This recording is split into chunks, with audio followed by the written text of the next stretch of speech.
සරණයි අපේ හාමුදුරුවනේ මෙහෙණින් වහන්සේ දරුවනේ DP Education ආයතනය අධ්‍යාපන අමාත්‍යාංශයේ ප්‍රාචීන භාෂෝපකාර සමාගමත් සමග එකට එකතු වෙලා ප්‍රාචීන විභාග සඳහා ඉදිරිපත් වන වගේම ප්‍රාචීන භාෂාවන් හදාරන අපේ හාමුදුරුවන් වහන්සේලාගේ මෙහෙණින් වහන්සේලාගේ වගේම දුවා දරුවන්ගේ අධ්‍යයන අධ්‍යාපන කාර්ය සඳහා මාර්ගගත ක්‍රමයේ ඔස්සේ අත්වලක් සපයමින් DP ප්‍රාචීන අධ්‍යාපනය මාර්ගගත අධ්‍යාපනික වැඩසටහන ඔබ වෙත ගෙන එනු ලබනවා. එම වැඩසටහනට සමගාමීව ප්‍රාචීන පණ්ඩිත අවසාන විභාගයෙහි පාලි විෂය තෙවන ප්‍රශ්න පත්‍රය පාලි සාහිත්‍ය ඉතිහාසය ප්‍රශ්න පත්‍රයට අදාළව ඉදිරිපත් කරනු ලබන පාඩම් මාලාවේ 75 වන පාඩමයි ආරම්භ කරන්නට සූදානම් වෙන්නේ.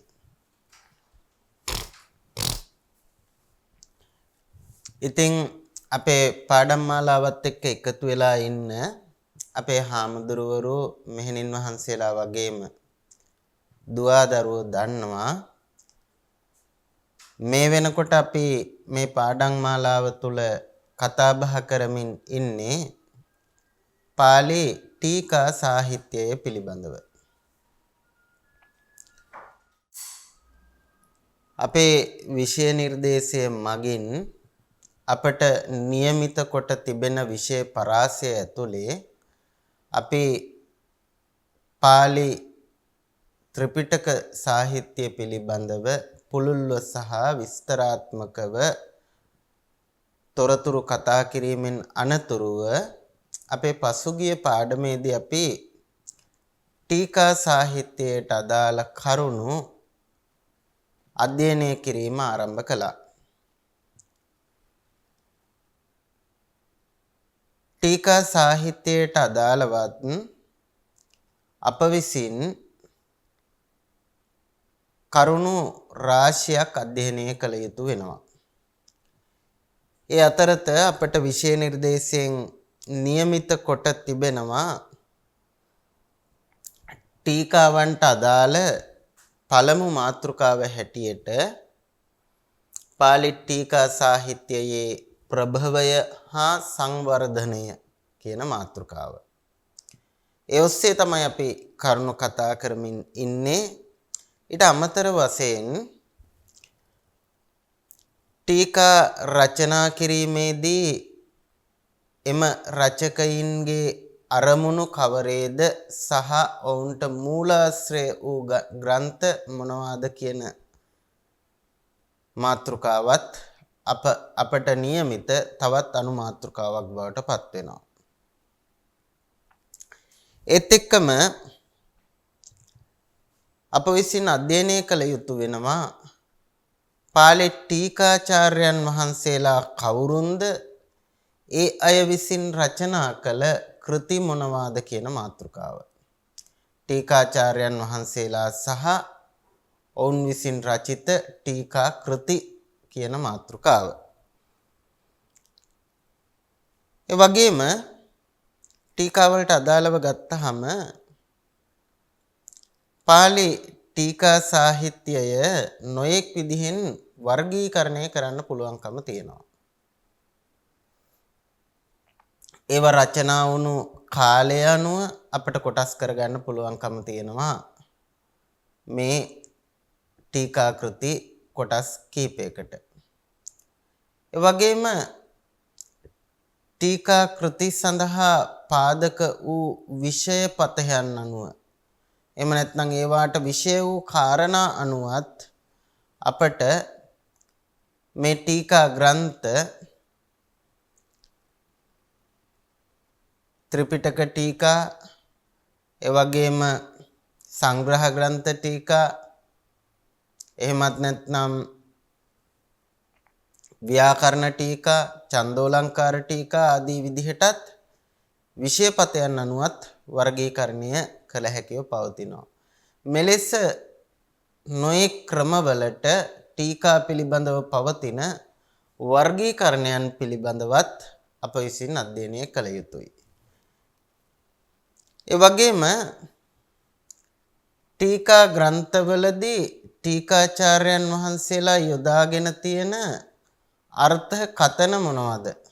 අර්ථකථන ක්‍රමවේද මොනවද කියන කාරණේ පිළිබඳවත් ඒත් එක්කම අධ්‍යයන මූලාශ්‍රයක් විදිහට ගත්තාම අධ්‍යයන මූලාශ්‍රයක් ලෙසින් ටීකා ග්‍රන්ථයන්ගේ පවතින වැදගත්කම කුමක්ද කියන කාරණයත් ඒත් එක්කම අවසාන වශයෙන් සංසන්දනාත්මකව පාලි ටීකා ග්‍රන්ථ සහ පාලි අට්ඨකථා ග්‍රන්ථ අතර පවතින සමවිෂමතාවයන් එහෙමත් නැත්නම් ඒවයි තියෙන පරස්පරතාවයන් සහ සමානතාවයන් අවසාන වශයෙන් මේ මාතෘකාවට අදාළව අධ්‍යයනය කළ යුතු වෙනවා. ඉතින් මේ මාතෘකා කිහිපය මම නැවත සිහිපත් කරේ අපේ පළවෙනිම පාඩමේදී සාහිත්‍ය ඉතිහාසය ආරම්භයේදී අපි මේ පිළිබඳව කතා බහ කළා. නැවත වතාවක් මේ ටීකා ගැන කතා කරද්දී මේ මාතෘකා ටික මතක් කළේ සිහිපත් කළේ ඒ ඔස්සේ ඔබ වහන්සේලාට පුළුවන්කම තියෙනවා මේ පාඩම් වලට යම් ආකාරයක සූදානම් වීමක් සහිතව තොරතුරු එකතු කරගෙන මේ පාඩම් මාලාවත් එක්ක එකතු වෙන්න. ඒ නිසා තමයි මේ අනුමාත්‍රිකා ටික ඔබ වහන්සේලාට ඉදිරිපත් කරේ. ඔය අනුමාත්‍රිකා ඔස්සේ අපි මේ පාඩම් මාලාවේදී කරුණු සාකච්ඡා කරනවා, කතා කරනවා. අද දවසේ අපේ මාතෘකාව බවට පත් වෙන්නේ පාලි ටීකා සාහිත්‍යයේ ප්‍රභවය හා සංවර්ධනය. මේ මාතෘකාවට අදාළව මීට පෙර පාඩමේදී අපි යම් තොරතුරු ප්‍රමාණයක් කතා බහ කළා. ඒකෙදී විශේෂයෙන් මූලික හඳුනා ගැනීමක් විදිහට පාලි ටීකා ග්‍රන්ථ බිහිවීම සඳහා තුඩු දුන්න පසුබිම මොකක්ද කියන එක පිළිබඳවයි අපි විශේෂයෙන් කරුණු සාකච්ඡා කළේ සහ සමකාලීන හෝ ඊට ආසන්න කාලයට අයිති සාහිත්‍ය මූලාශ්‍රවල එන තොරතුරුත් ආශ්‍රය කරගෙන කොහොමද මේ පාලි ටීකා සාහිත්‍යයක් ප්‍රභවය වෙන්නේ සහ ඒ ප්‍රභවය සඳහා හේතු වෙච්ච කාරණා මොනවද කියන එක පිළිබඳව මූලික වශයෙන් අපි සාකච්ඡා කළා, කතා කළා. ඉතින් අපේ පළවෙනි පාඩමේදී කතා කරපු බොහෝ කරුණු කාරණා අදාළ වෙන්නේ මෙන්න මේ ටීකා සාහිත්‍යයේ ප්‍රභවය කියන මාතෘකාවත් එක්ක තමයි ඒ අතරින් ගොඩක් තොරතුරු සම්බන්ධ වෙන්නේ. අද දවසේදී අපි බලාපොරොත්තු වෙනවා ටීකා සාහිත්‍යයේ ප්‍රභවයට අදාළව යම් තොරතුරු වගේම එහි සංවර්ධනය සිදු වුණ ආකාරයත් අධ්‍යයනය කරන්න මේ දෙවන පියවර ඔස්සේ.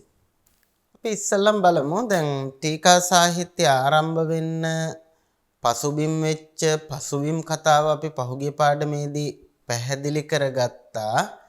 ඒ නිසා මෙතනදී අපි බලමු මේ ටීකා සාහිත්‍ය ඇතුලේ නිර්මාණය වුණු පළවෙනි ටීකා ග්‍රන්ථය කුමක්ද කියලා. මේ සම්බන්ධයෙන් බලනකොට අදහස් කීපයක් ඉදිරිපත් වෙලා තියෙන බව දකින්න පුළුවන්කම තියෙනවා. ප්‍රධාන වශයෙන් මුල්ම ටීකා ග්‍රන්ථය කුමක්ද කියන එක පිළිබඳව අදහස් දෙකක් ඉදිරිපත් වෙලා තියෙනවා. මේ අදහස් දෙක අපි උපුට ගන්නේ වහන්සේලාට මතක ඇති පසුගිය පාඩමේදී මේ ටීකා සාහිත්‍ය පිළිබඳ අධ්‍යයනය කරන අයට භාවිත කරන්න පුළුවන් මූලාශ්‍ර කීපයක් මම කතා කළා. ඒ මූලාශ්‍රවල එන තොරතුරු සහ ඒවට සම්බන්ධ එහෙමත් නැත්නම් ඒ ලිපි ආදී රචනා කරපු කතුවරු පරිශීලනය කරපු වෙනත් මූලාශ්‍ර ඇසුරින් එන තොරතුරුත් එක්ක සංසන්දනය කරලා බලනකොට මූලික වශයෙන් අදහස් දෙකක් ඉදිරිපත් වෙලා තියෙනවා මේ පළමුවෙනි ටීකා ග්‍රන්ථය පිළිබඳව. ඒ මත දෙක අතරින් පළවෙනි මතය විදිහට අපිට සඳහන් කරන්න පුළුවන්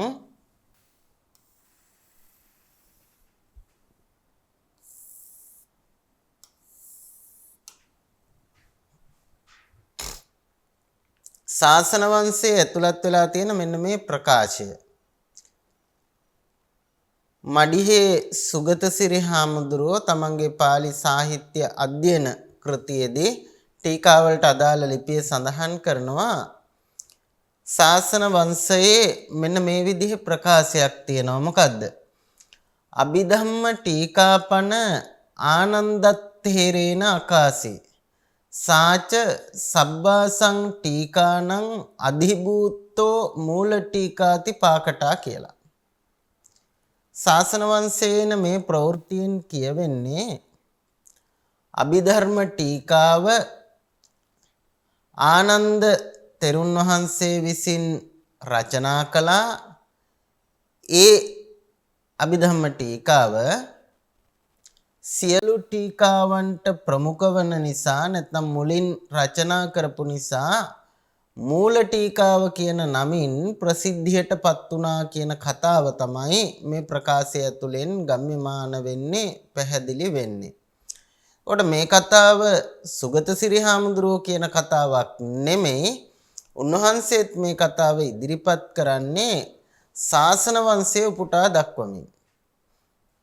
ශාසන වංශය තමයි සඳහන් කරන්නේ, ශාසන වංශය තමයි කියන්නේ පළවෙනි ටීකාව බවට පත් වෙන්නේ අභිධම්ම මූල ටීකාව කියලා.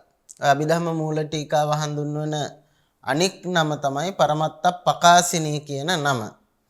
කොට අභිධර්ම පිටකයට ටීකා එකකට වැඩි ප්‍රමාණයක් ටීකා ගණනාවක් ලියවිලා තියෙන නිසා මේ පළවෙනි ටීකාව අපි නම් කරන්නේ අභිධම්ම මූල ටීකාව කියලා.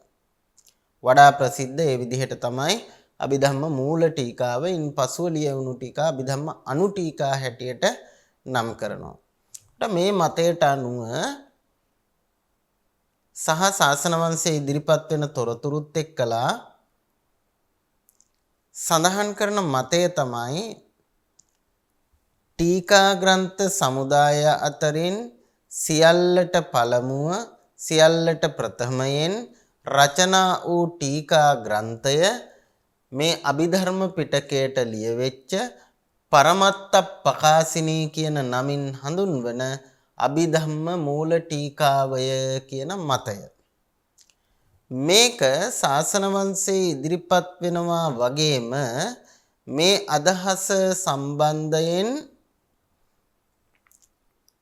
පක්ෂ විපක්ෂ මතවාද නූතන උගතුන් විසින් ඉදිරිපත් කරලා තියෙනවා. ඒ උගතුන්ගේ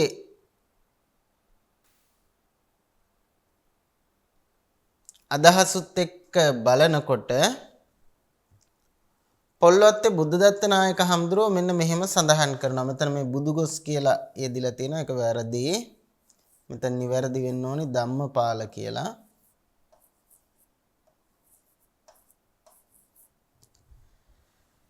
පොල්වත්තේ නායක හඳුරෝ ඉදිරිපත් කරන අදහස තමයි මේ සම්බන්ධයෙන් උන්වහන්සේගේ පාලි සාහිත්‍ය කෘතියේ මුලින්ම විස්තර කරන්නේ ටීකා ග්‍රන්ථ අතරින් මේ අභිධම්ම මූල ටීකාව හෙවත් පරමත්ත පකාසිනිය පිළිබඳව. ඒ පරමත්ත පකාසිනිය පිළිබඳව විස්තර කරන අවස්ථාවේ උන්වහන්සේ සඳහන් කරනවා මේ කෘතිය රචනා කළේ ආනන්ද වනරතන හාමුදුරුවෝ ඒ බව මූලාශ්‍රවල සඳහන් වෙනවා. එතකොට මේ ආනන්ද වනරතන හාමුදුරුවෝ කියලා කියන්නේ අටුවාචාර්ය ධම්මපාල හාමුදුරුවන්ටත් එහා කාලෙක ඉඳපු කතුවරයෙක් නැත්නම් තෙරුන් වහන්සේ නමක් කියන එක තමයි පොල්වත්තේ නායක හාමුදුරුවන්ගේ අදහස බවට පත් වෙන්නේ. එම උපකල්පනය මත ඉඳිමින් උන්වහන්සේ ඉදිරිපත් කරන මතය තමයි අර ශාසන වංශයේ ඉදිරිපත් කරපු අදහස. ඒ කියන්නේ මේ පරමත්ත ප්‍රකාශනීය හිවත් අභිධම්ම මූල ටීකාව රචනා කරපු ආනන්ද වනරතන හාමුදුරුවෝ කියලා කියන්නේ පළමුවැනි ටීකා රචකයා විදිහට පොල්වත්තේ නායක හාමුදුරුවොත් හඳුනා ගන්නවා. සහ එතුමන්ගේ අභිධම්ම මූල ටීකාව පළමු ටීකා ග්‍රන්ථය හැටියට උන්වහන්සේත් පිළිගන්නවා. ඒ අදහසත් එක්ක එකඟ වෙනවා. පොල්වත්තේ නායක හාමුදුරුවෝ විතරක් නෙමෙයි මේ සඳහා තවත් එකතු වෙන ප්‍රකට උගතෙක් විදිහට සලකන්න පුළුවන් ලිලීද සිල්වා මෙතනිය. එතුමියත් ඔය ටීකා සාහිත්‍ය සම්බන්ධයෙන් අධ්‍යයනය කරපු ලාංකික උගතුන් අතර පෙරමුණ ගන්න විද්වත් කාන්තාවක් හැටියට ඔබ වහන්සේලාටත් අවශ්‍ය නම් පරිශීලනය කරන්න පුළුවන් 1994 අවුරුද්දේ වගේ එතුමිය සම්භාෂා සංග්‍රහවට ලිපියක් ලියලා තියෙනවා මේ ටීකා සාහිත්‍ය සම්බන්ධයෙන්. ඒ වගේම ලිලීද සිල්වා මැතිනිය ටීකා සාහිත්‍ය සම්බන්ධයෙන් තවත් ප්‍රකාශන කීපයක් පළ කරලා තියෙනවා. විශේෂයෙන් ඔය ඇතම් ග්‍රන්ථවල පෙරවදන ආදිය සැපයීමේදී ටීකා සාහිත්‍ය ගැන එතුමිය කතා කරලා තියෙනවා. සහ ලාංකික උගතුන් අතර ටීකා සාහිත්‍ය සම්බන්ධයෙන් උනන්දුවක් දක්වපු ප්‍රමුඛ පෙළේ විද්වත් කාන්තාවක් හැටියට එතුමිය හඳුන්වන්නට පුළුවන්කම තියෙනවා. සහ යුරෝපීය උගත්තු පවා එතුමියගේ සමහර අදහස් ගැන සාකච්ඡා කරලා තියෙනවා. එතුමියත් එකඟ වෙනවා මේ පොල්වත්තේ නායක හාමුදුරුවෝ මඩිහේ සුගතසිරි හාමුදුරුවෝ වගේම මේ ශාසන වංශයේත් ඉදිරිපත් කරලා තියෙන මේ මතයට ඒ මතය තමයි පළවෙනි ටීකාචාර්යයන් වහන්සේ බවට පත් වෙන්නේ ආනන්ද වනරත්න හාමුදුරුවෝ. ඒ වගේම පළවෙනි ටීකා ග්‍රන්ථයේ බවට පත් වෙන්නේ අභිධම්ම මූල ටීකාවය කියන මේ මතයත් එක්ක එතුමියත් එකඟතාවය පළ කරලා තියෙනවා තමන්ගේ ලිපියේ සම්භාෂා සංග්‍රහවට ලියපු.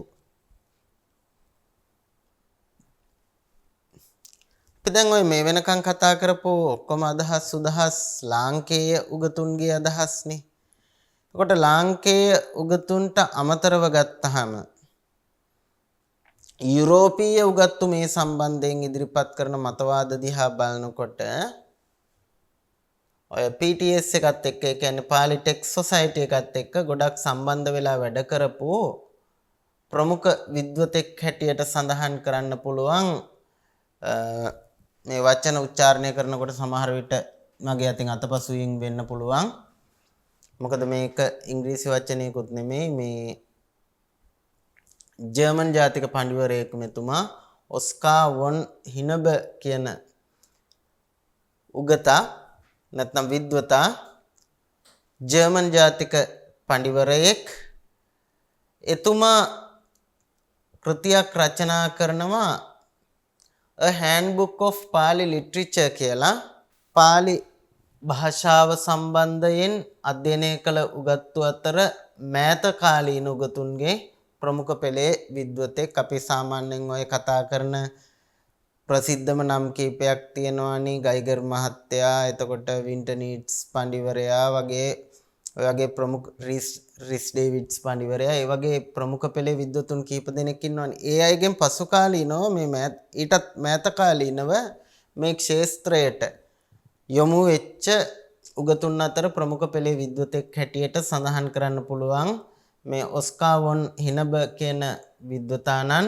එතුමා ජර්මන් ජාතික පඬිවරයෙක්. එතුමා කෘතියක් රචනා කරනවා A Handbook of Pali Literature කියලා. පාලි සාහිත්‍යයේ බොහෝ අංශයන් ආවරණය වන විදිහට අත්පොතක ස්වරූපයෙන් සම්පාදනය කරපු වටිනා කෘතියක්. ඉතින් පාලි සාහිත්‍ය අධ්‍යයනය කරනකොට ගොඩක් තොරතුරු අපිට ඒ ඔස්සේ ලබා ගන්න පුළුවන්. එතුමාත් පිළිගන්නවා මේ අදහස පළවෙනි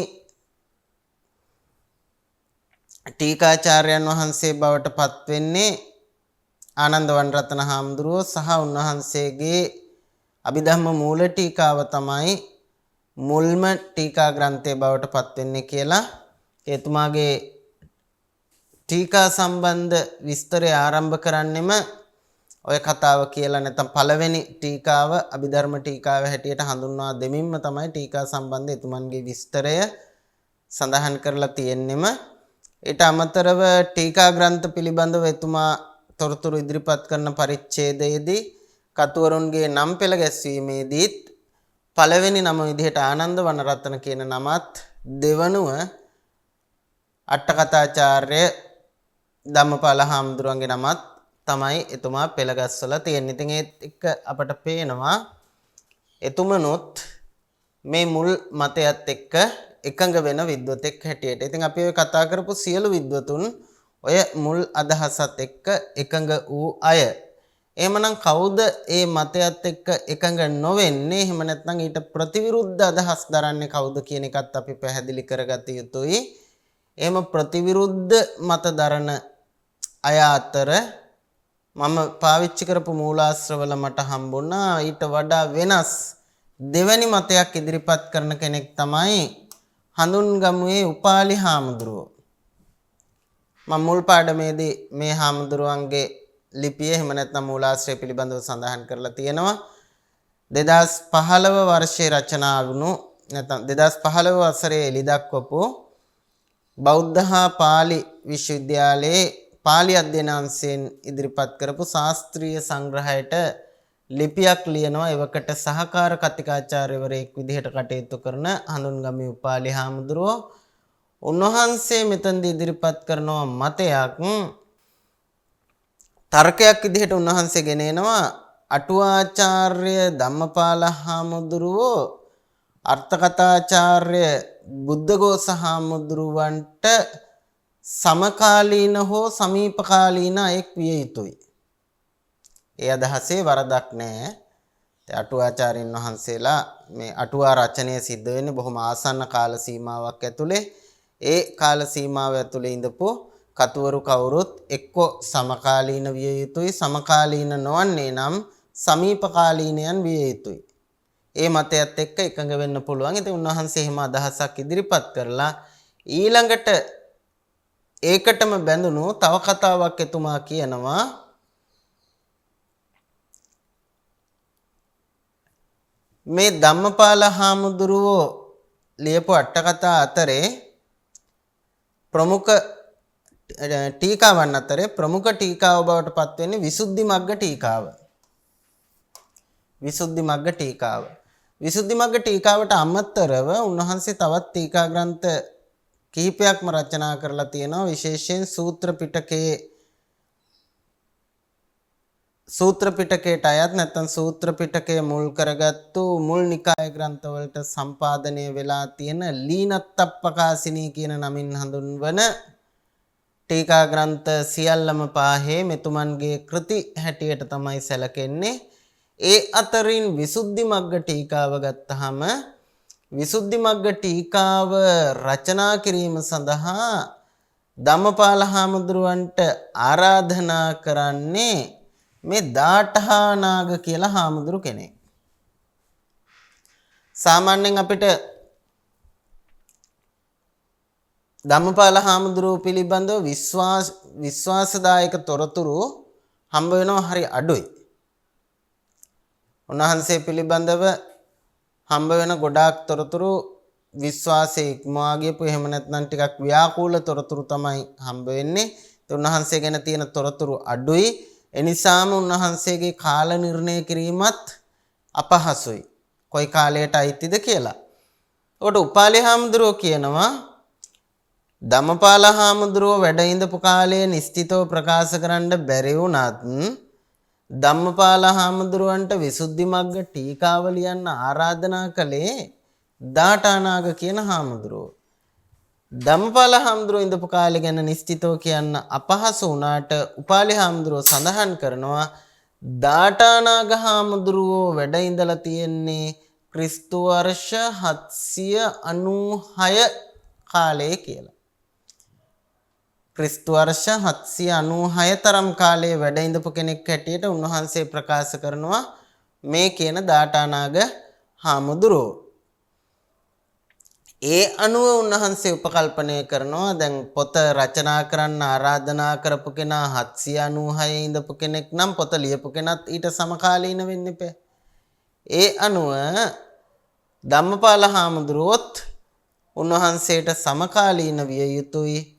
එනිසා අටුවාචාර්ය ධම්මපාල හාමුදුරුවෝ තමයි පළමු ටීකා ග්‍රන්ථ රචකයා බවට පත් වෙන්නේ නැත්නම් ටීකා කතුවරයා බවට පත් වෙන්නේ සහ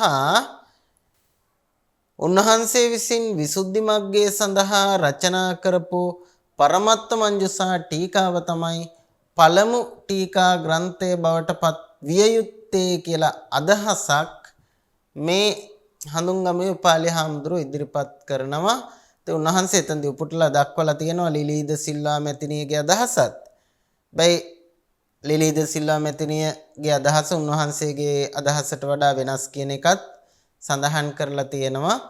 මම පරිශීලනය කරපු මූලාශ්‍ර අතරින් මේ වගේ අදහසක් දරපු එහෙම නැත්නම් පළමුවැනි ටීකාචාර්යයන් වහන්සේ විදිහට ධම්මපාල හාමුදුරුවෝ හඳුන්වලා පළමු ටීකාව විදිහට පරමත්ත මංජුසාව හේවත් විසුද්ධි මග්ග ටීකාව දක්වපු කතුවරයෙකුට හම්බ උනේ මට මෙතුමා පමණයි මේ හාමුදුරුවෝ විතරයි. ඒ හැරෙන්නට අනෙක් සෑම උගතෙක්ම පාහේ පොදුවේ පිළි අරගෙන තියෙනවා ආනන්දවන් රතන හාමුදුරුවෝ තමයි පළවෙනි ටීකාචාර්යයන් වහන්සේ. උන්වහන්සේගේ අභිධම්ම මූල ටීකාව තමයි පළමු ටීකාව බවට පත්විය යුත්තේ කියන අදහසත් එක්ක අනිත් ඔක්කොම කතුවරු නැත්නම් අනිත් සියලු පඬිවරු අපි පරිශීලනය කරපු මූලාශ්‍ර වලට සම්බන්ධ එකඟ වෙනවා, එක මතයක ඉන්නවා. මේ හාමුදුරුවෝ විතරක් ටිකක් වෙනස් අදහසක් ඉදිරිපත් කරලා තියෙනවා.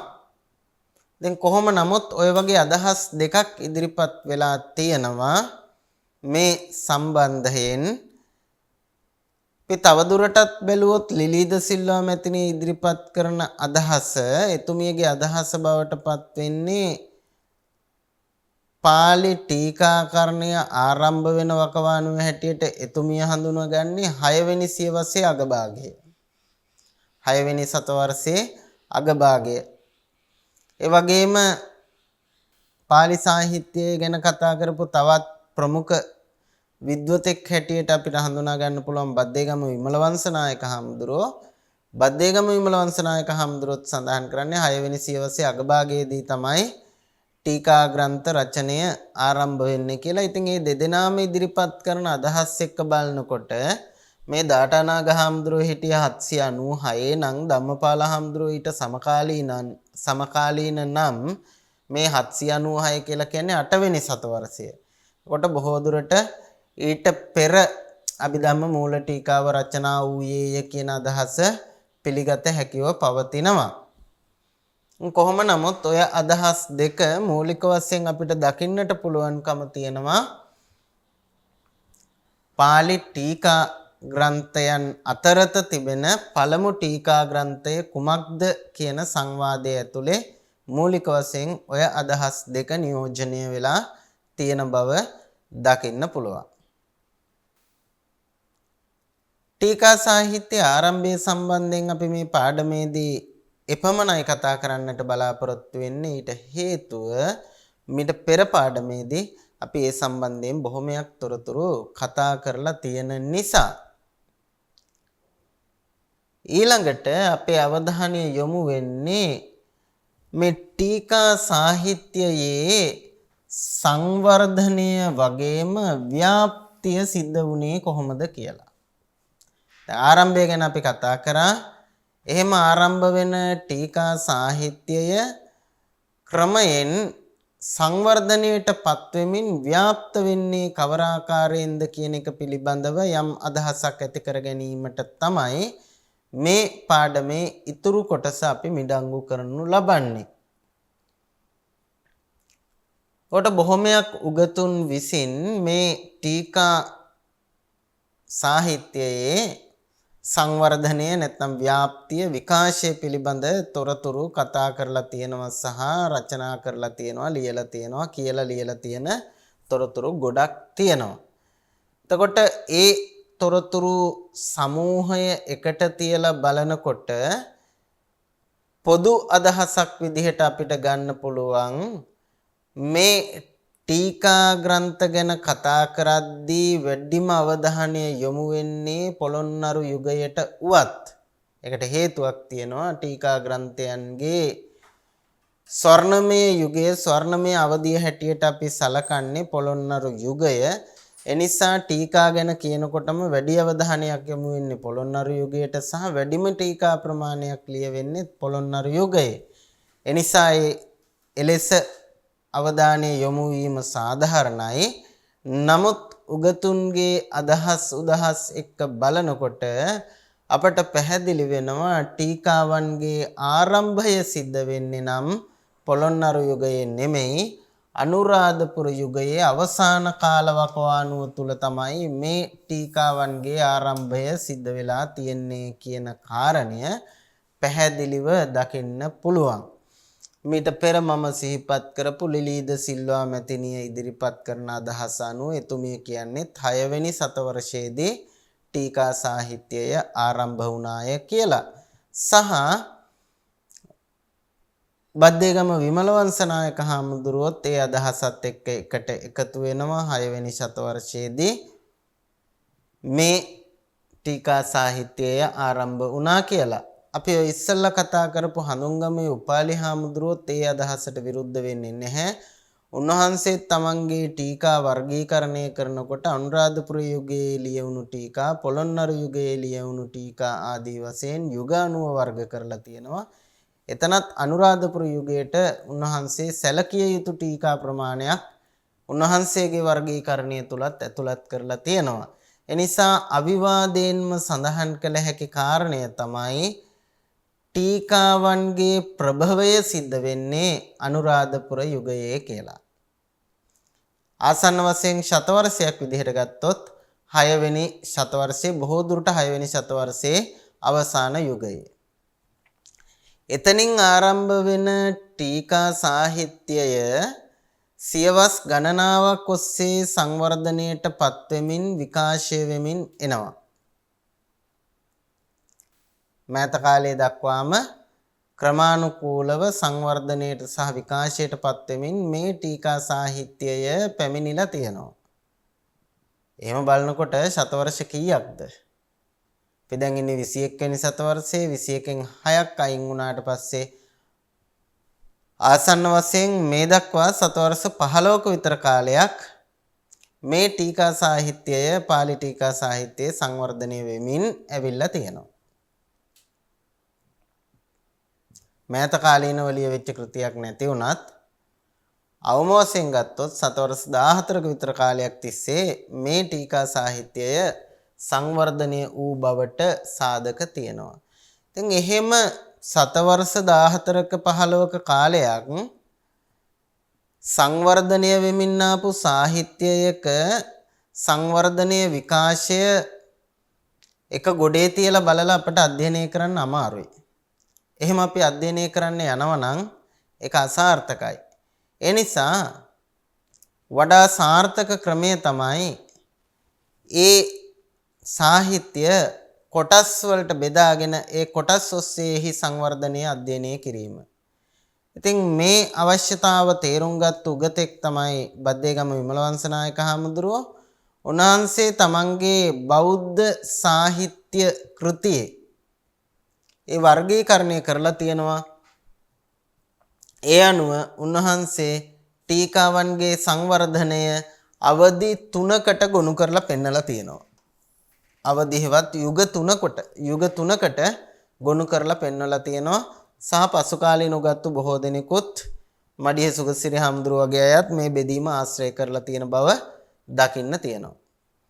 එතකොට මේ බෙදීම නැත්නම් මේ වර්ගීකරණය සඳහා පාදක කරගන්නේ කාලය වගේම මේ ටීකාවන් ලියවුණු ස්වභාවය ආදියත් සලකා බලමින් යුග 3කට වර්ගීකරණය කරනවා. පුරාතන යුගය, මධ්‍යතන යුගය සහ නූතන යුගය හැටියට. පුරාතන යුගය, මධ්‍යතන යුගය සහ නූතන යුගය හැටියට මේ යුග 3කට වර්ගීකරණය කරලා පෙන්නලා තියෙනවා බද්දේගම විමලවංශ නායක හාමුදුරුවෝ. උන්වහන්සේ දක්වන පිළිවෙලට ඒවයි කාලවකවානු වෙන්නේ මේවා. පුරාතන යුගයේ හැටියට උන්වහන්සේ සලකනවා ආරම්භයේ ඉඳන් ඒ කියන්නේ 6 වෙනි ශතවර්ෂයේ අග කාලයේ ඉඳන් 11 වෙනි සියවස දක්වා 11 වෙනි සියවසේ මැද කාලය වගේ වෙනකන් ලියවෙච්ච ටීකා ග්‍රන්ථ උන්වහන්සේ සලකනවා පුරාතන යුගයේ ලියවෙච්ච ටීකා ග්‍රන්ථ හැටියට. එවැගේම උන්වහන්සේට අනුව මධ්‍යතන යුගය බවට පත් වෙන්නේ 11 වෙනි සියවසේ මැද භාගයේ සිට 15 වන සියවස දක්වා 11 වන සියවසේ මැද ඉඳන් 15 වෙනි සියවස දක්වා කාලය තුල ලියවුණු අටුවා මධ්‍යතන යුගයට ටීකා මධ්‍යතන යුගයට අයත් ටීකා හැටියට උන්වහන්සේ සලකනු ලබනවා. සහ 16 වන සියවසෙන් මෙපිටට ලියවෙච්ච ටීකා සාහිත්‍යයක් තියෙනවා. ඒ 16 වෙනි සියවසෙන් මෙහා පැත්තේ ලියවෙච්ච ටීකා සාහිත්‍යය උන්වහන්සේ හඳුනගන්නේ නූතන යුගයේ ටීකාවන් හැටියට. නූතන යුගයේ ටීකාවන් හැටියට. මේ වර්ගීකරණය දිහා බලපුවාම මම අර මුලිනුත් කිව්වා වගේ මේ කාලවකවානු බෙදා දැක්වීම සම්බන්ධයෙන් කෙනෙකුට ගැටලු තියෙන්න පුළුවන්, එකඟ නොවන තැන් තියෙන්න පුළුවන්. තව කෙනෙක්ට අනුව මේ කාලවකවානු මීට වඩා වෙනස් වෙන්න පුළුවන්. හැබැයි මේ බෙදා දැක්වීම විශේෂයෙන් ටීකාවන්ගේ සංවර්ධනය, එහෙම නැත්නම් ටීකාවන්ගේ ව්‍යාප්තිය, ටීකාවන්ගේ විකාශය අධ්‍යයනය කරන කෙනෙකුට ඊටාම වටින ශාස්ත්‍රීය බෙදා දැක්වීමක් හැටියට සඳහන් කරන්න පුළුවන්. මේ පුරාතන, මධ්‍යතන, නූතන විදිහට මේ ටීකා සාහිත්‍ය බෙදා දැක්වීම. මේ බෙදා දැක්වීම ඊටාම ශාස්ත්‍රීය බවට පත් වෙනවා මේ ටීකාවන්ගේ විකාශය, ව්‍යාප්තිය අධ්‍යයනය කරන කෙනෙකුට. එනිසාම අර මඩිහේ සුගතසිරි හාමුදුරුවෝ වගේ අය මේ බෙදා දැක්වීම ආශ්‍රය කරගෙන තමන්ගේ පර්යේෂණ සිද්ධ කරලා තියෙන බව පේනවා. අපි දැන් හඳුනා ගන්න උත්සාහ කරමු මේ එක් එක් යුග වලට අදාළව ලියවෙච්ච කෘති ආදිය මොනවද කියලා. මම මුලින් කියපු කාරණය මේ කියපු කාලවකවානු ගැන එක එක්කෙනාට විවිධ මත තියෙන්න පුළුවන්. ආරම්භය 6 වෙනි සතවර්ෂයේද උනේ, ඊට පස්සේද උනේ, ඊට කලින්ද උනේ, ඔය වගේ අදහස් තියෙන්න පුළුවන්. ඊළඟට පුරාතන යුගයේ හැටියට 11 වෙනි සියවසේ මැද වෙනකන් ගන්න පුළුවන්ද? ඒක නැත්නම් 10 වෙනි සියවසෙන් ඉවරද 12 වෙනි සියවසට යනවද? ඔය වගේ අදහස් තියෙන්න පුළුවන්.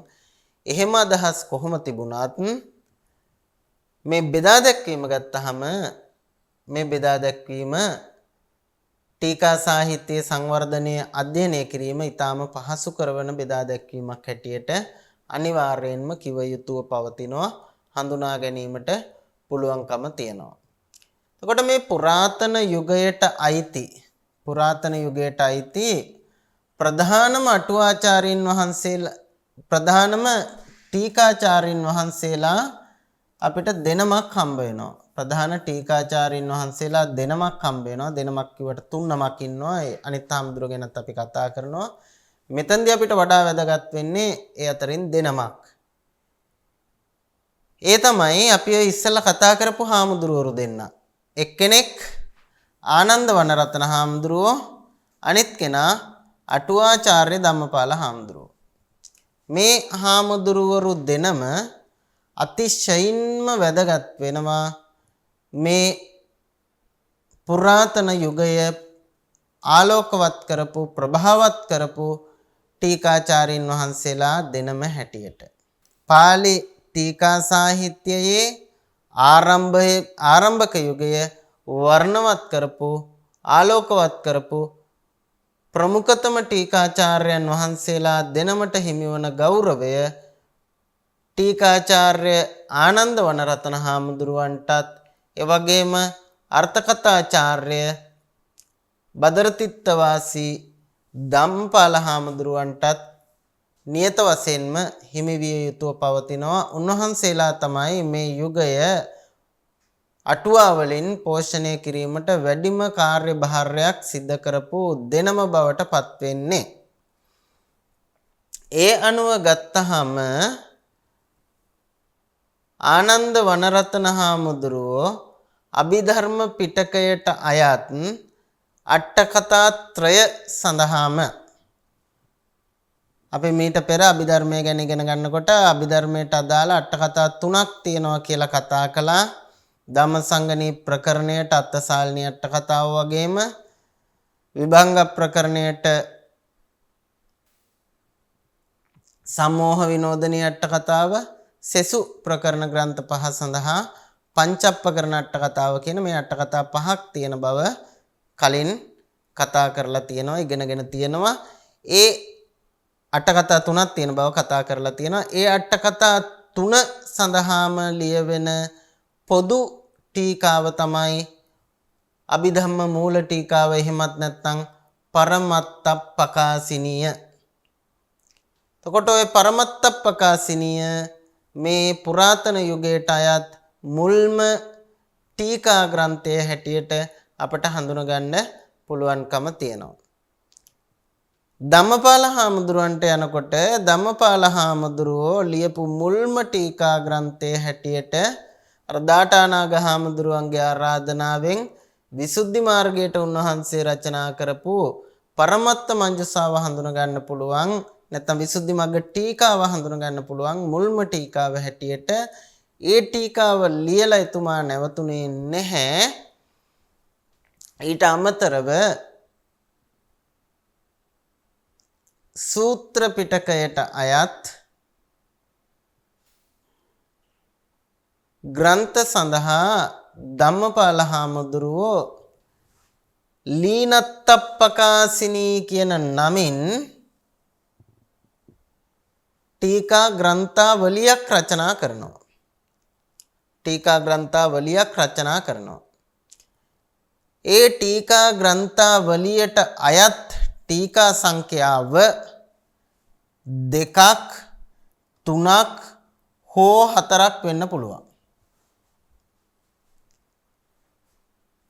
දැන් සමහර විට කෙනෙකුට හිතෙන්න පුළුවන් මොකද්ද මේ අnder දෙමලේ කියලා. ලීනත්තප්පකාසිනී නමින් ටීකා ග්‍රන්ථ රචනා කරා නම් එක්කෝ ඒක 2යි නම් 2ක් වෙන්න ඕනි, 3යි නම් 3ක් වෙන්න ඕනි, 4යි නම් 4ක් වෙන්න ඕනි. 2ක් 3ක් 4ක් කියන්නේ මොකද්ද කියලා කෙනෙක් කල්පනා කරන්න පුළුවන්. ටිකක් මේ ප්‍රශ්නකාරී තැනක් නිසා ඒක මම පැහැදිලි කරන්නම්. මෙතන 2 3 හෝ 4 කියලා සඳහන් කළේ එක්තරා කාරණයක් මත පදනම්ව අපි ඉදිරියේදී පිළිබඳව සාකච්ඡා කරනවා. දැනට අර ගැටලුව ලෙහා ගන්න විචිකිච්ඡාවක් ඇති වෙනවනේ මොකද්ද මේ 2 3 4 කිව්වේ කියලා. ඒ නිසා ඒ විචිකිච්ඡාව ලෙහා ගන්න පුංචි පැහැදිලි කිරීමක් කරන්න.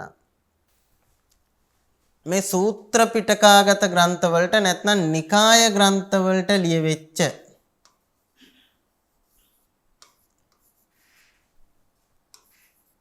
ටීකා සම්බන්ධයෙන්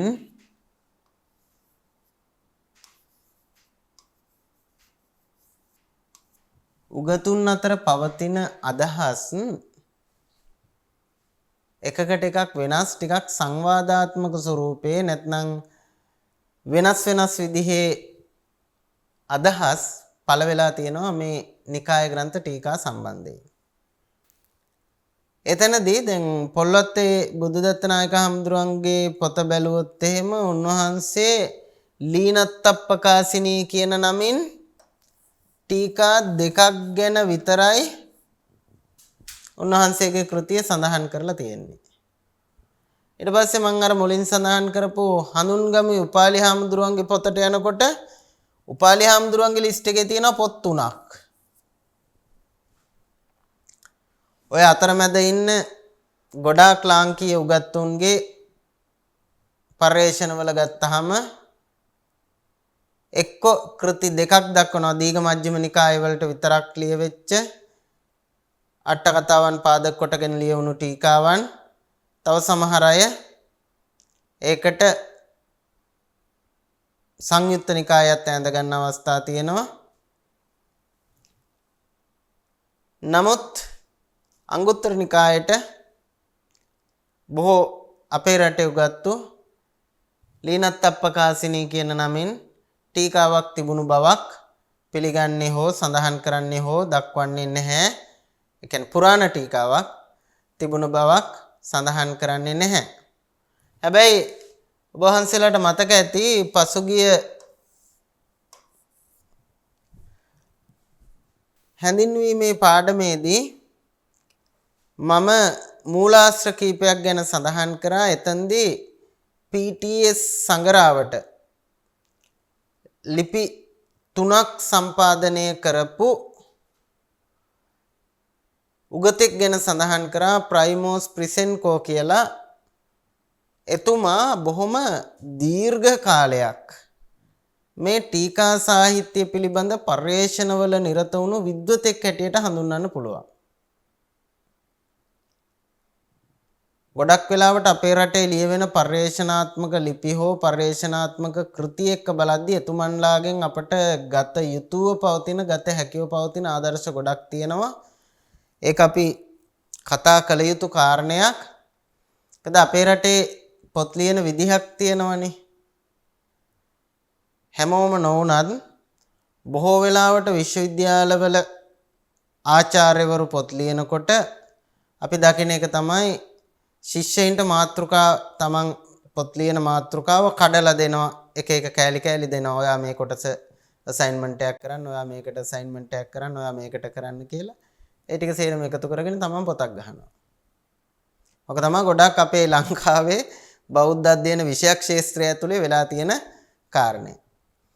ඊළඟට තව කාරණයක් ගත්තාම තව ඇතැම් ලංකාවේ බෞද්ධ අධ්‍යයන විෂයක් ක්ෂේත්‍රය ඇතුලේ පොත් ලියනවා. ඒ අයගේ උගත්කම තියෙන්නේ කොපි පේස්ට්. කොහෙට හරි ගියා කොපි කරා පේස්ට් කරා, කොපි කරා පේස්ට් කරා. ඒ වගේ මේ අර හරි සරල ක්‍රම වලින් උගත්තු වෙන පිරිසක් තමයි ලංකාවේ අපිට වැඩි වශයෙන් හම්බෙන්නේ. එහෙම නැති අය නැතුවා නෙවෙයි. අපිත් බොහොම ගරු කරන අපේ අදුරුවරු එහෙම අය ඉන්නවා.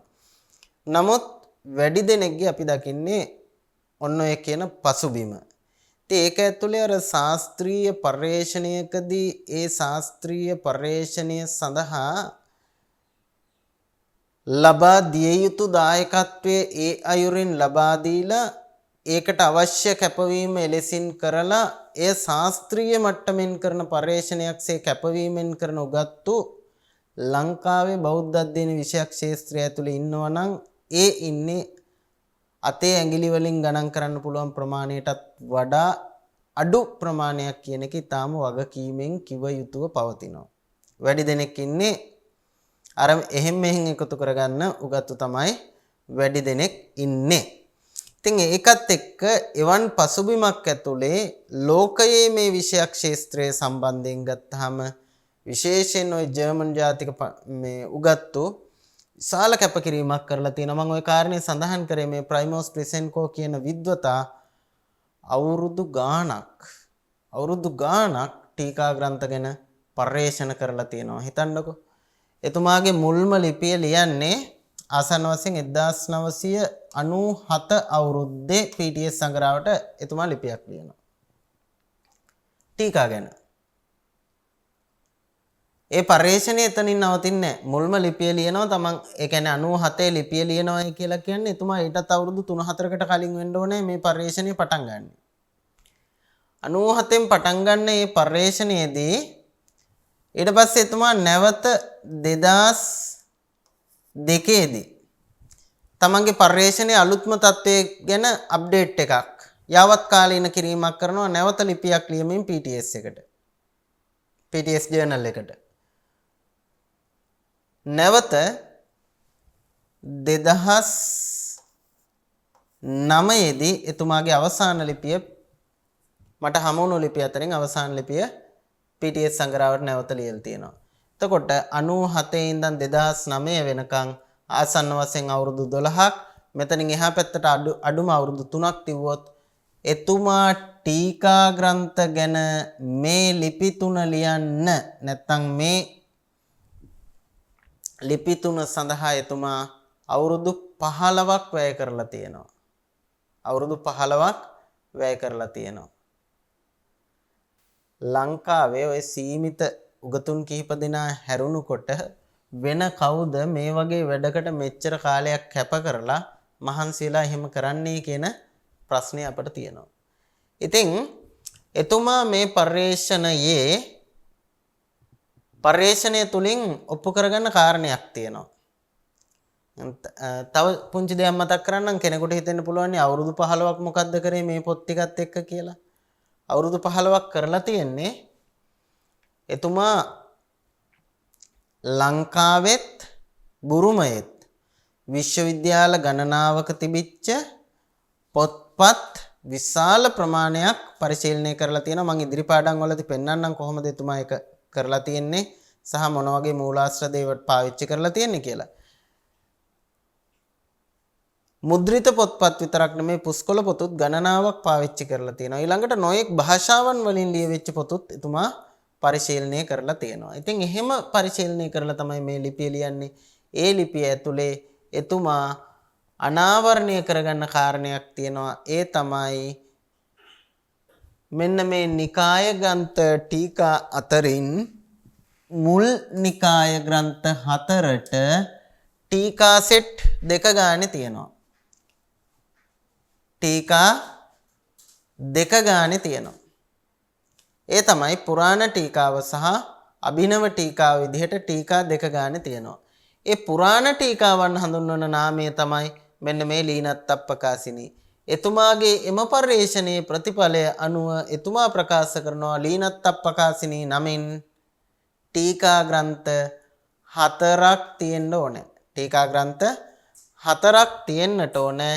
ඒ ටීකා ග්‍රන්ථ 4 මුල් නිකාය ග්‍රන්ථ 4ට අයිති ඒවාය කියලා එතුමා අදහසක් ප්‍රකාශ කරලා තියෙනවා. දැන් මං හිතන්නේ පැහැදිලි වෙන්නේ නැති මේ 2 3 හෝ 4 කියලා කිව්වේ ඇයි කියලා. ඒ අනුව මේ මුල් යුගය නැත්තම් පුරාතන යුගය ප්‍රභාවත් කරපු කතුවරුන් ප්‍රධාන වශයෙන් දෙන්නෙක් ඉන්නවා. ඊට අමතරව ඒ ලිස්ට් එකට එකතු කරන්න පුළුවන් තව කෙනෙක් තමයි වජිරබුද්ධි හාමුදුරුවෝ. වජිරබුද්ධි හාමුදුරුවොත් ඔය යුගයටම අයිති නැත්නම් ඔය පුරාතන යුගයටම අයිති. හඳුන්ගමේ හාමුදුරුවෝ පෙන්වන විදිහට බැලුවොත් අනුරාධපුර යුගයටම අයිති ටීකාචාර්යයන් වහන්සේ නමක් විදිහට පෙන්වා දෙන්නට පුළුවන්කම තියෙනවා. එතකොට උන්වහන්සේ ලියපු ටීකාව තමයි වජිරබුද්ධි ටීකාව. මේක විනය පිටකයට ලියවිච්ච ටීකාවක්. වජිරබුද්ධි ටීකාව. ඒකත් අනුරාධපුර යුගයට එහෙම නැත්නම් ඔය බද්දේගම නායක හාමුදුරුවෝ පෙන්වපු පුරාතන අවධියට අයත් ටීකාවක් විදිහට පෙන්වා දෙන්න පුළුවන්. මේ අනුව ගත්තහම මේ පුරාතන යුගය තුල ත්‍රිපිටකයටම අයත් ටීකා ලියවිලා තියෙනවා. ත්‍රිපිටකයටම අයත් ටීකා ලියවිලා තියෙනවා. ආනන්දවන් රතන හාමුදුරුවෝ අභිධර්මයට අභිධර්ම මූල ටීකාව ලියනවා. ඒ වගේම වජිරබුද්ධි හාමුදුරුවෝ විනය පිටකයට වජිරබුද්ධි ටීකාව ලියනවා. ධම්මපාල හාමුදුරුවෝ මුල් නිකාය ග්‍රන්ථ අතරින් 4කට හෝ ඊට වඩා අඩු ප්‍රමාණයකට ලීනත්තප්පකාසිනී නමින් ටීකාවන් සම්පාදනය කරනවා. වගේම ඊට ප්‍රථමයෙන් විසුද්ධි මාර්ගයට ටීකාව සම්පාදනය කරනවා. ඒ අනුව බලනකොට මුල් යුගය තුල ඔය පුරාතන යුගය තුල එහෙමත් නැත්නම් අනුරාධපුර යුගය ඇතුළෙම ත්‍රිපිටකයටම අයත් අට කතාවන් සඳහා නැත්නම් ත්‍රිපිටකය නියෝජනය කරන ත්‍රිපිටකයටම අයත් කියවහම සම්පූර්ණ ත්‍රිපිටකය වෙනවනේ. ත්‍රිපිටකය නියෝජනය කරන පිටක 3ටම අයත් ටීකා එක බැගින් හෝ ලියවිලා තිබෙන බව දකින්න තියෙනවා. බොහොම සුළු කොටසක් හැරුණු කොට. ඊටත් අමතරව හඳුන්ගමේ උපාලි හාමුදුරුවන්ගේ කෘතියේම උන්වහන්සේ තව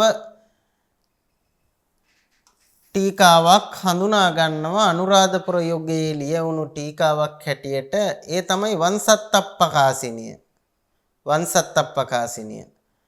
වංසත්තප්පකාසිනිය කියලා කියන්නේ ත්‍රිපිටකයට ලියවෙච්ච ටීකාවක් හිම නෙමෙයි. වංසත්තප්පකාසිනිය ලියවෙන්නේ මහා වංශයට ලියවුණු ටීකාව හැටියට. මේ ඉතිහාසය තුල අධ්‍යයනය කරගෙන එනකොට නැත්නම් මේ විකාශය අධ්‍යයනය කරගෙන එනකොට පාලි භාෂාවෙන් රචනා වූ ත්‍රිපිටකයෙන් පරිබාහිරව ලියවුණු පළමු ටීකාව හැටියට හඳුන ගන්න පුළුවන්කම තියෙන්නේ අනුව මෙන්න මේ කියන වංශත්තප්පකාසිනිය. ඔය කියපු වංශත්තප්පකාසිනියත් ඇතුළුව වජිරබුද්ධි හාමුදුරුවෝ ලියපු විනය පිටකයට රචනා කළ වජිරබුද්ධි ටීකාවත් ඇතුළුව ධම්පාල හාමුදුරුවෝ ලියපු සංගි අට කතාවන්ට අයත් සංගි ටීකාවන් 4 3 හෝ 2ත් ඇතුළුව ඊටම විසුද්ධි මාර්ගයට ලියවුණු විසුද්ධි මග්ග ටීකාවත් එවැගේම ආනන්ද වනරතන හාමුදුරුවෝ අභිධර්ම පිටකයේ අට කතා 3ටම පොදුවේ කරපු අභිධම්ම මූල අට කතාවත් කියන මේ අටුවා සමූහය අපට හඳුන ගන්න පුළුවන් අනුරාධපුර යුගයේ අවසාන භාගයේ ලියවුණු අට කතා හැටියටත් ටීකා හැටියටත් එවැගේම අපි බෙදාගත්තු යුග තුනෙන් මුල් යුගයට පුරාතන යුගයට අයත් ටීකා හැටියටත් අපට හඳුනා ගැනීමට පුළුවන්කම තියෙනවා. ඔය ටික විතරක් නෙමෙයි ඔයිට වඩා ටීකා තියෙන්න පුළුවන්. ඒ තියෙන ටීකා ග්‍රන්ථ අතර මුල් යුගයට පුරාතන යුගයට අයත් ප්‍රමුඛ ප්‍රධාන ටීකා ග්‍රන්ථ සමූහයේ විදිහට අපිට මේ ටීකා ග්‍රන්ථ ටික හඳුන ගන්න පුළුවන්කම තියෙනවා. ඉතින් අද පාඩමේදී මධ්‍යතන යුගය පිළිබඳව කෙටියෙන් කරුණු දැක්වීමක් කරලා අද මේ පාඩම අවසන් කරනවා. මධ්‍යතන යුගය පිළිබඳව වැඩිදුර තොරතුරු සහ නූතන යුගය පිළිබඳව තොරතුරු අපි මේ පාඩමේ ඊළඟ දිගුව ඔස්සේ කතා කරන්නට අපේක්ෂා කරනවා. මධ්‍යතන යුගය ගත්තහම මධ්‍යතන යුගයේ කාල වකවානුව හැටියට අපි සැලකුවේ කතා කළේ ක්‍රිස්තු වර්ෂ 11 වන ශතවර්ෂයේ මැද භාගයේ සිට 15 වන සියවස දක්වා වකවානුව ආසන්න වශයෙන් සියවස් 4මාරක විතර කාලයක් 3මාරක විතර කාලයක්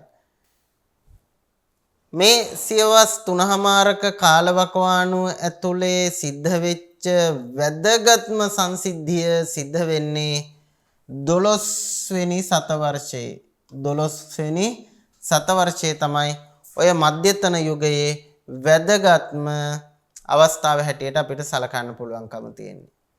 ඒ තමයි මේ 12 වෙනි සතවර්ෂයේදී ලංකාව එක්සේසත් කොට රජ බවට පත් වූ ඉතිහාසඥයින් විශ්වාස කරන විදිහට ක්‍රිස්තු වර්ෂ 1153 සිට 1186 දක්වා කාලය තුල රජකම් කළ මහා පරාක්‍රම බාහු රජතුමාගේ කාලයේදී ශාසනික අතින් ඊටාම වැදගත් සිදුවීමක් සිදු වෙනවා. ඒ වැදගත් සිදුවීමේ බලපෑම සාහිත්‍යයටත් නිතැතින්ම ලැබෙනවා. ඒ තමයි පොළොන්නරුවේ සංඝ සාමග්‍රිය ඇති කරවලා ශාසනය නැවත ප්‍රතිස්ථාපනය කරන්නට පරාක්‍රම බාහු රජතුමා කටයුතු කරනවා.